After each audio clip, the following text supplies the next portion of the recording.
Thanks for staying with us. I'm Bill O'Reilly in the Law and Order segment tonight. Let's bring in attorneys and Fox News analysts Eboni Williams and Kimberly Guilfoyle. So we're monitoring the deliberations. There are 3 judges that are going to rule on an appeal on whether President Trump's order about refugees in the 7 nations can go forward or not.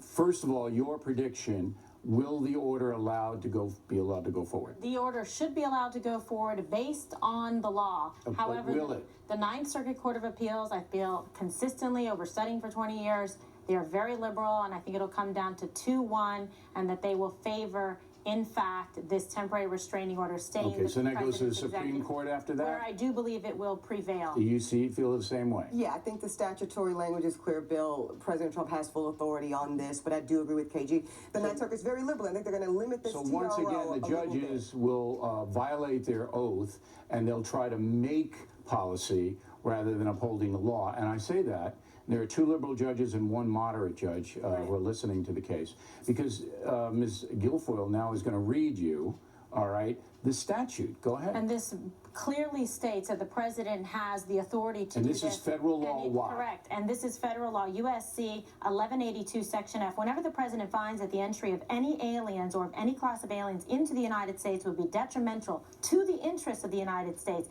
he may, by proclamation and for such period as he shall deem necessary, he's the one that has the authority, and for such period as he shall deem necessary, suspend the entry of all aliens or any class of aliens as immigrants or non-immigrants, or impose on the entry of aliens any restrictions he may deem appropriate. So push back a little bit here, though. Yeah. I think when we listen to the questioning from the court on this, they really, I don't think, appreciated not having the ability to scrutinize or review. I don't care about that. Right, but that's what they. What she just read, Ebony. Yes. What she just is read. the law. That's the law. Yes. So let's all go home and that's it. Well, and it's over, right? Why are we even bothering? That's what you would think, but they were asking questions like, well, didn't Rudy Giuliani say this and call it a Muslim ban on But all of that television? And don't we have the right to scrutinize and review the president's authority? That's their issue. But this is what the law says. Right, so if the law gets changed, which Congress can do, then those judges can say, shouldn't we have? But they can't make law, and that's what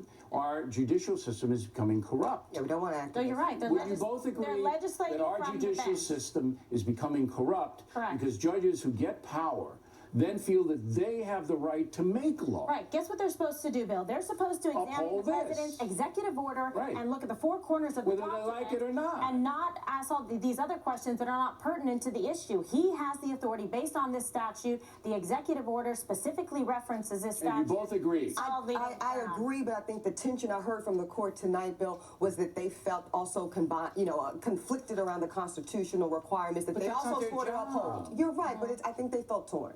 Yeah. So what? The Constitution over here, President Trump's authority over there. Right. All right? Their job is to uphold the law. Watch the factor. I mean, come on. This bothers me because judges are not supposed to make law. No. And I don't care whether you agree or disagree. If this continues, we're not going to have a country anymore. Ladies, thanks very much. Godfellow McGurk.